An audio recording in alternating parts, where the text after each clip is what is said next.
Did you know a construction worker went from earning $35,000 a year to over $380,000 by handling radioactive equipment?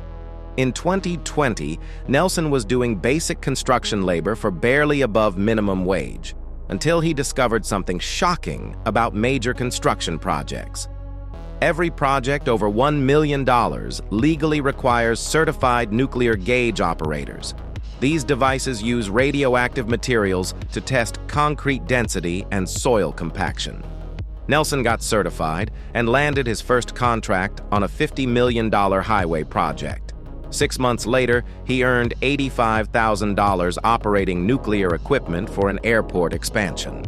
Today, he's one of only 150 certified operators in his region, earning premium rates because construction delays cost millions daily.